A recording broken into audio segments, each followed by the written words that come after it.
Shocking dashcam video just released. A Texas woman shot to death by police last fall after a wild high-speed chase. Her family maintains there was no reason for her to die, has filed a lawsuit, and we do want to warn you this video is disturbing. ABC's Cecilia Vega has the story. It was a 20-mile chase that crossed state lines and hit speeds of 100 miles per hour. The whole thing caught on camera. Officers from Denver City, Texas, in hot pursuit all the way into New Mexico, chasing 35-year-old Amy Reyna, wanted for probation violations, including for burglary. But this morning, Reyna's family is suing police for the way this chase ended. The dashcam video that recorded every moment of last October's shooting, obtained by ABC's Lubbock affiliate, KMAC. Watch as Reyna drives off the highway and into an open field. Her tires blown out, she comes to a stop. Officer Ryan Taylor draws his gun and shoots into the engine. Moments later, he fires again, straight through the windshield, hitting Reyna, her car rolling to a standstill. She was pronounced dead at the scene. An autopsy found methamphetamines in her system. Taylor told investigators he thought Reyna had a gun. I fired, and she's still reaching for, she's picking something up. She's grabbing something, and that's when I fired that last round. But an investigation determined Reyna was not armed. And Taylor also told investigators he did not have a clear view into her car when he fired. He remains on the job, but could face charges in the future. The video of the shooting does not match his statement. If Officer Taylor clearly had a fear for his safety, he would have taken cover. A lawyer for Taylor told ABC News, Ryan protected himself and the other officers in the situation and was not responsible for the events that occurred. Amy Reyna was. She's getting stuck. And that's just a kind of a snapshot of what was happening. So in this case, you're really going to have to rely on what's on the videotape and what the other officers who were there, what they observed. A high-speed chase that may have a very long legal road ahead. For Good Morning America, Cecilia Vega, ABC News, Los Angeles. Right now, Michigan State Police are working to help a family make sense of a highway tragedy that killed their loved one. Last week, 21-year-old Jared Ford was killed while merging onto US 131 in Plainwell after a wrong-way driver slammed into his Mustang head-on. State police released the heart-stopping dashcam video showing the horrific crash on Tuesday. And after viewing that video, Ford's family says they're not convinced troopers did everything they could to prevent the crash. Ford's parents sat down with News Channel 3's Jared Worksma tonight to explain what they believe should have been done differently. He is live in Wayland. And Jared, what did Ford's parents tell you about this? Well, Kate, you can see in the video that one of the troopers passes Ford's Mustang as it's getting on to US 131, and they think very simply that trooper should have taken the time to stop and let Ford know about the danger that was ahead. And so what we did is we broke down the video from the two troopers' vehicles second by second. Our hope is that it gives people a chance to judge for themselves whether or not more could have been done. The countdown starts with the call from dispatch. Trooper number 1 is 6 miles north of D Avenue doing an unrelated traffic stop. After warning the driver, he gets back in his car less than a minute and 30 seconds before impact. Trooper 1 drives 41 seconds at more than 100 miles per hour before going under the M89 overpass. At the same second, Trooper number 2 is on M89, just 9 seconds from the 131 on-ramp. 9 seconds later, Trooper 1 passes a truck merging on to 131 South, while Trooper 2 is entering the same on-ramp. Trooper 2 turns on his lights and accelerates, passing Ford's Mustang on the right, just 20 seconds prior to the crash. Just a second later, Trooper number 1 slams on his brakes and gives Trooper 2 his first warning 15 seconds before the crash. Trooper 1 whips around as the pickup flies by and radios this, just 4 seconds prior to the crash.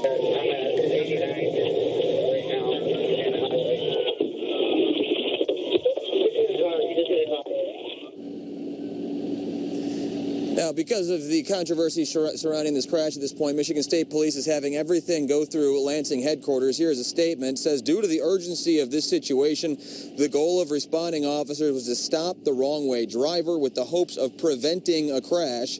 Getting to the wrong-way driver as quickly as possible was of paramount importance, as the first priority of the responding officers. Now, obviously, Ford's family, his parents, still do not agree with this assessment. They think that trooper should have taken a moment to warn Ford of the danger that was coming down the road. Now, they have obtained an attorney. They say they are trying to get answers right now. They are not sure what they want beyond that. They are simply reviewing their options. And, of course, we'll stay on top of the story for you and let you know of any developments in the future. For now, we're live in Wayland. I'm Jared Worksma, News Channel 3.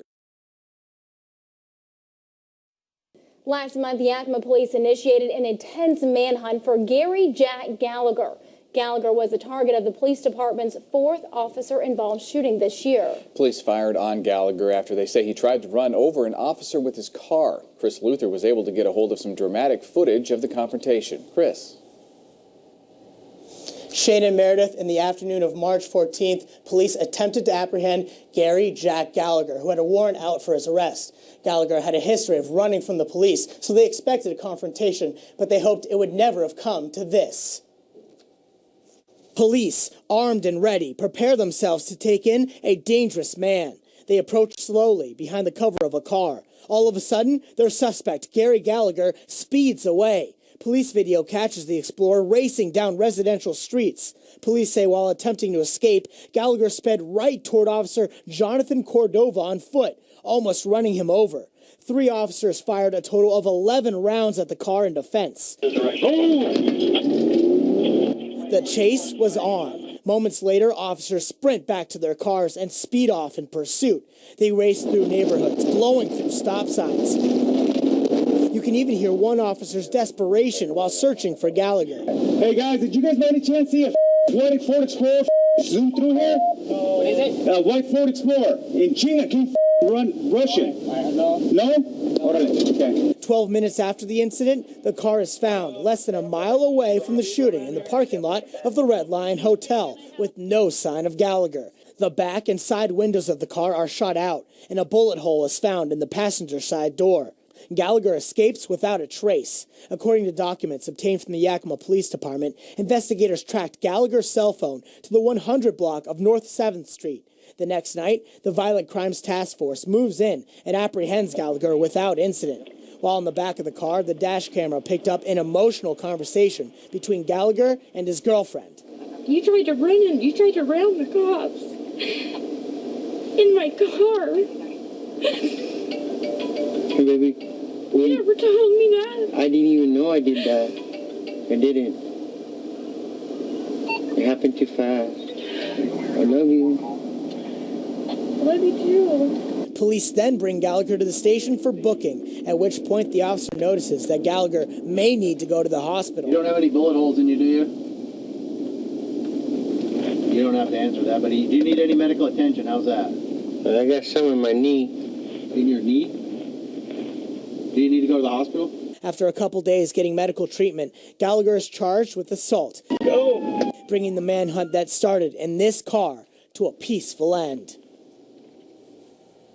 The 3 officers involved in the shooting have since returned to the job. The Yakima Police Department is still investigating to determine if the shooting was justified. Live in the newsroom, Chris Luther, NBC Right Now. Thanks, Chris. New overnight, one person killed in a deadly crash that started with a police chase in Kansas City, Kansas. KBC 9's Brenda Washington is live near 63rd and Leavenworth Road. Brenda?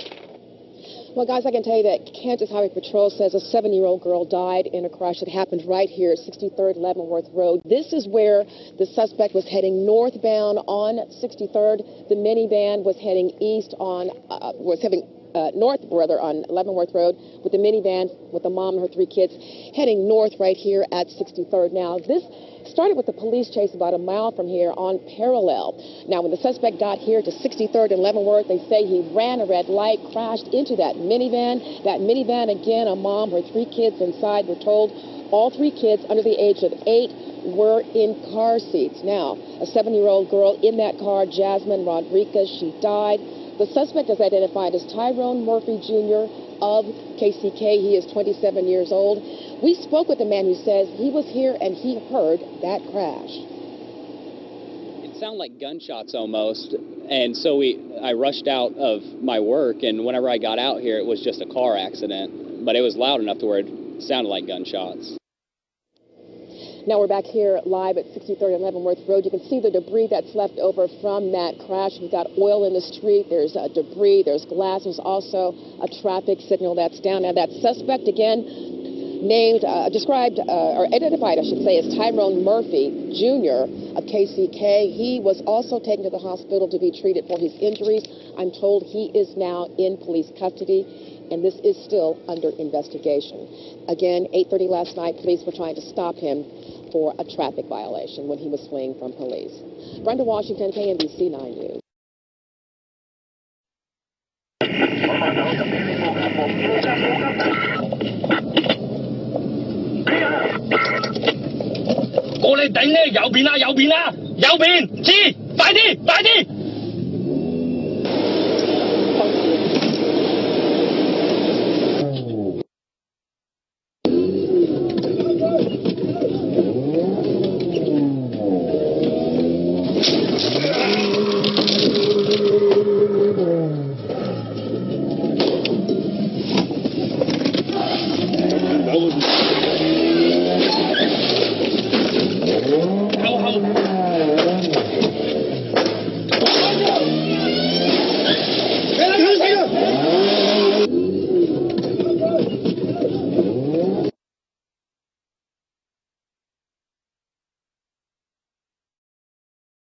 In a mall parking lot just moments ago, we learned the identity of the suspect. He is 30-year-old Michael Mayo. Here is what we know about him. He's got a rap sheet going back to 2002 that includes a number of drug charges, theft, and robbery. Now, since 6, we've also learned Mayo was in a motel parking lot in the 3300 block of Marvin D. Love Freeway at Highway 67 when police first approached him. He took off and finally stopped in that parking lot at Southwest Center Mall.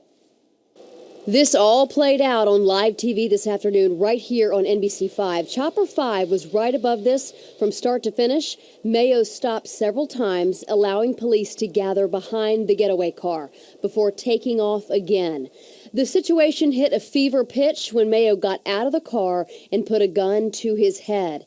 He got back in the car. Then he exited the car a final time. We will not show you the deadly shots that ended his life, but you can hear just how many times police fired their weapons.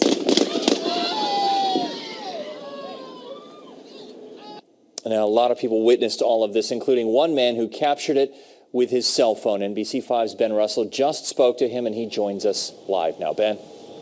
Brian, that witness, one of several people who was here, trapped essentially in the Sears parking lot of the mall as this all played out. And he and just about everybody tells us they saw the same thing. Dallas police standing about where I am here with their guns pointed at this man who, if we follow the beam of my flashlight, he was in his car about right out there. And they say they saw him get out of his car, raise his gun at police, and they opened fire.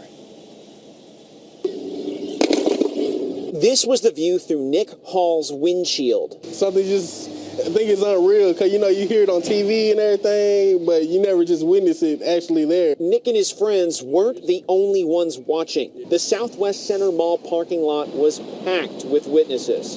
Very frightening. We've been petrified. Because it was like, at one time. It sounded 3 shots, though.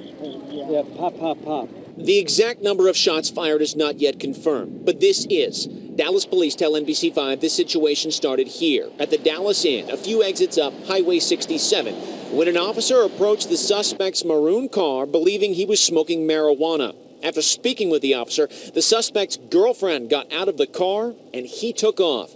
NBC5 was there to see the girlfriend getting into a Dallas police squad car after the shooting. Officers drove her to the scene, and she'd watched this all play out, too. They kept saying he wanted his girlfriend, but then the last time he got out the car and showed the gun, that's when they shot him. And again, late tonight, Dallas police did confirm this is the man who died, whose life ended here in the parking lot. This is Michael Mayo, 30 years old, most recently of DeSoto. That much is known. Exactly why this all played out may not be. Live in Dallas, Ben Russell, NBC5. Thank you, Ben. Now to a high-speed chase caught on camera in Marion County. Deputies say the driver reached speeds of 130 miles per hour after they tried to pull him over for not having on headlights. Take a look. You can see the driver just take off. Deputies go after him. At one point, the driver crashed into a ditch, but was able to keep going. Deputies tried spinning out the car a couple times before finally bringing it to a stop. They arrested 31-year-old Travis Weaver, who they say was under the influence and driving with a suspended license. For you. First tonight, the chase drama that turned a quiet afternoon into utter chaos. And it all started as police tried to make a simple traffic stop. 7 Action News reporter Anu Prakash is live tonight in Ann Arbor. So what happened there, Anu? Well, Carolyn, a lot happened here. It all started as a traffic stop, turned into a police chase, and it ended in a crash. It all happened in just a matter of a few blocks, and it ended here at a very busy intersection. Downtown Ann Arbor looked and sounded like the scene of an action movie Tuesday afternoon. Never seen anything like that around Ann Arbor. Only this was real life. The whole thing happened so fast. Unbelievable. Sam Cafe is a contractor who was downtown at the time. He heard a noise, looked outside, and realized it was a police chase. And the cops were coming down East Liberty, Main Street, nonstop. You can see from these pictures the aftermath of the chase that started near 5th and Washington. It began after Michigan State Police got a tip that 2 guys were bringing sizable amounts of drugs into the city, and one of them was a homicide suspect in Detroit. When they tried to make a traffic stop, those guys took off and police went after them. They say the chase lasted 40 seconds. It ended when the suspects crashed their Altima while trying to run a red light here at the busy intersection of East Liberty and Main Street. The Altima hit this Mazda with a teacher and a few students inside, but they weren't hurt, and remarkably, no one else was either. Investigators say the suspects tried to run, but as you can see, they didn't get far. Police say they found what's believed to be crack, heroin, and prescription pills in the suspect's car. But was it a good idea to pursue them? Michigan State Police say they made the best decision they could at the time. Due to 2 hardened criminals, one wanted for a possible homicide, a large amount of narcotics, it heightened the need to apprehend. Our jobs are obviously inherently dangerous, and one problem that we encounter a lot is you have to make a split-second decision. If it wouldn't have ended as soon as it did, once it got into that really heavily populated Main Street area, we would have backed off. There's no doubt. Investigators know this chase could have ended much differently, but they, along with witnesses like Sam, are just thankful no one was hurt. The day before yesterday was pretty sunny, and people were sitting outside actually by Lena, where the car ended up being. So thank God no one was there yesterday, and nothing major happened. It was just scary. I just was glad that no one was hurt. I'm just glad that they caught him. Well, especially as the weather's been getting nicer, you can see how busy this intersection is of Main Street and East Liberty. Now, police tell me that they did find a 3rd man in that Altima. He was in the back seat, but at this point, they don't have any reason to believe he was connected to this drug case. The other 2 could be arraigned as early as tomorrow. Live in Ann Arbor, Anu Prakash, 7 Action News. I mean, everyone said it. I mean, it's usually so busy right there by campus. It is a miracle no one else was hurt, and thank goodness there weren't a lot of people out on the street. Yeah, absolutely. You heard Sam say that just the day before, there were a ton of people right in front of that restaurant, but yesterday, no one was hurt. Yeah. Now we head to a slow chase, a slow speed chase that landed a Chickasha man in trouble. It only ended when the man pulled into his driveway. But wait, the story continues. Chickasha police have released the dash cam video of the incident. And News Channel 4's Shelley Mills caught up with the suspect who tells us why he refused to stop. Police say the initial call came from this Dollar General. A man reported to be intoxicated, got into his car, and then drove away. You can see him look back at her, and he just keeps on going. It was not too far away. The car was spotted by a Chickasha police officer, though the driver refused to stop. Despite lights and sirens running, he slowly continued, eventually pulling into his driveway.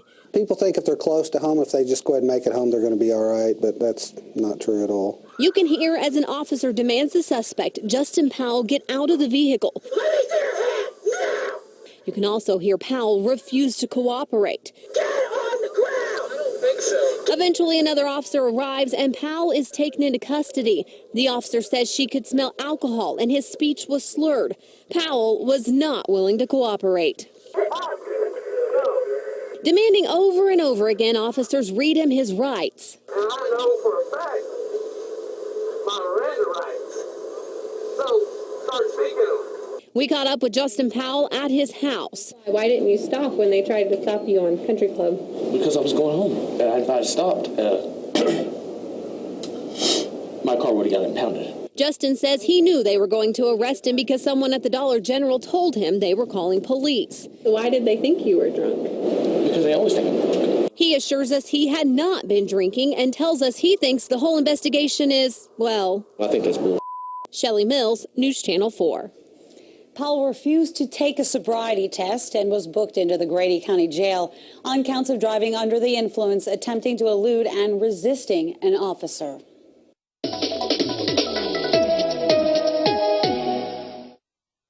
The traffic stop that sent 2 people to the hospital when this happened. Take a look.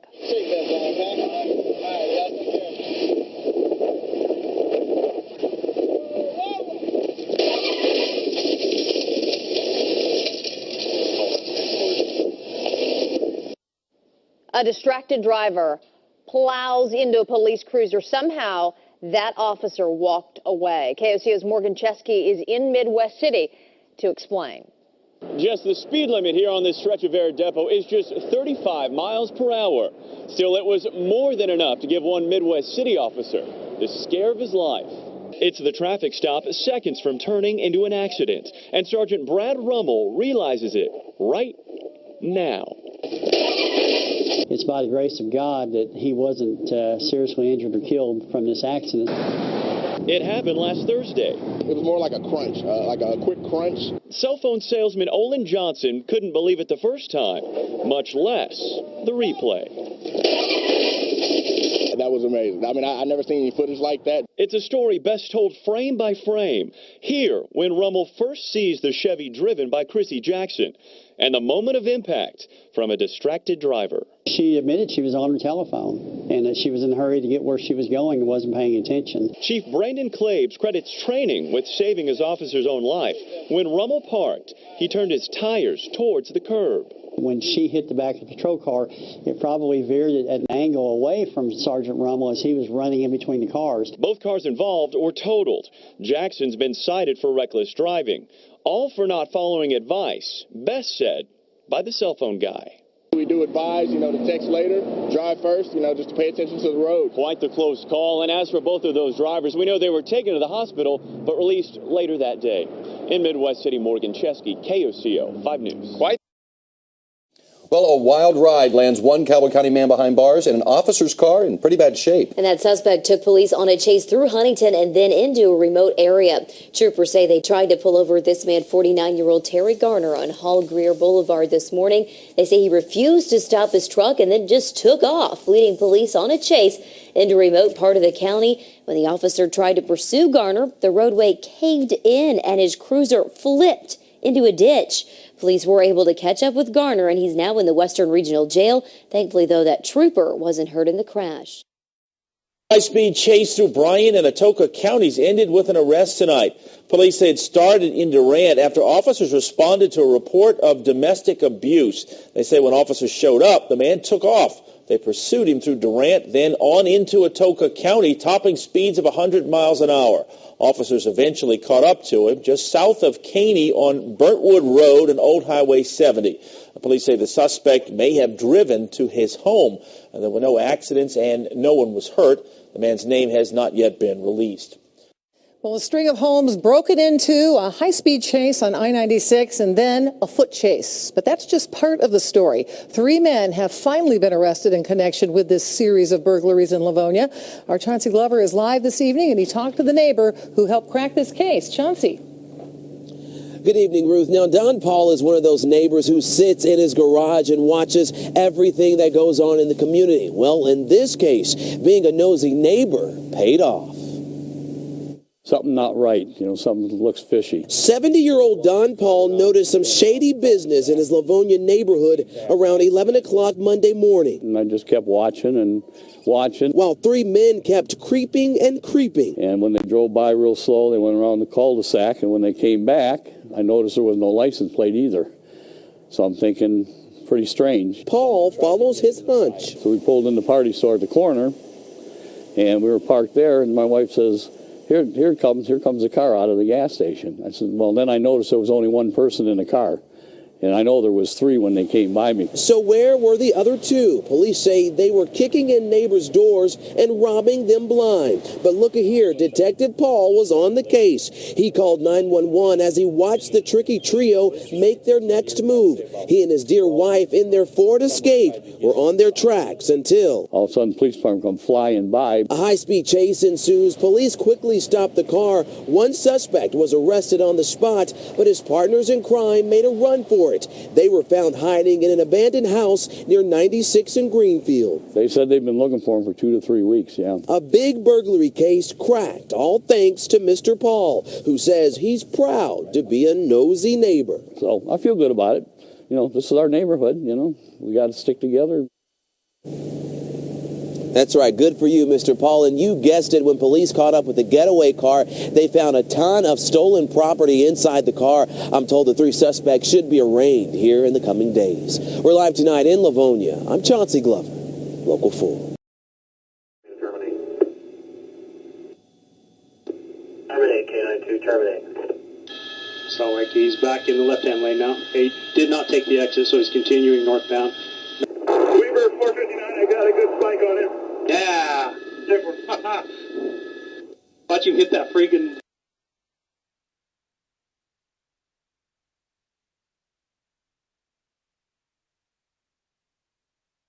He's taking the off-ramp. He's in the right hand. He lost the wheel. Lost the wheel. He's in the right-hand emergency and on the ramp.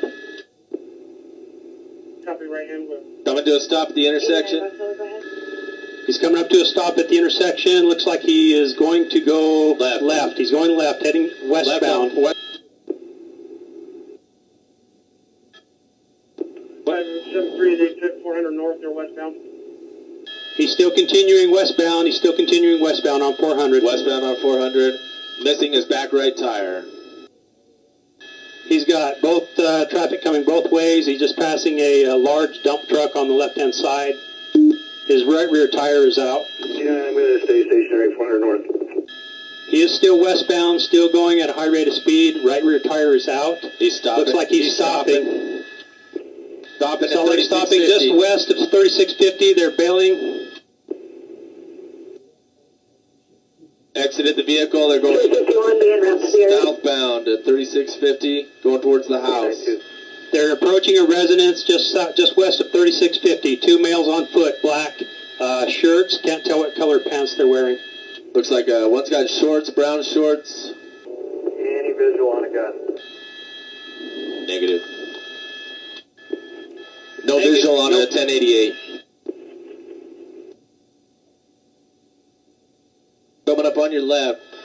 Coming up on your left now. He's standing out in the middle of the horse pasture just waiting for you, it looks like.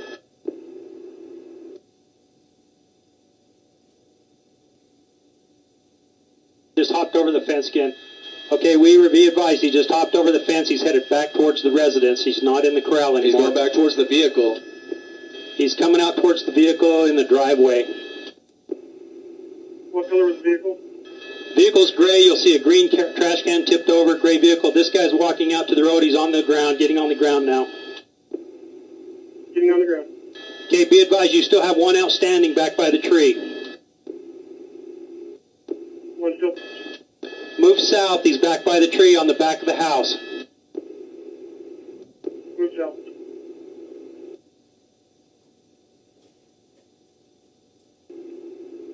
Their gun's on, but I don't know if they see him or not. I think he's under that trailer. Star 1, we have one under the flatbed. Where's the second suspect? That's the second suspect. So there are only two suspects that exited the vehicle.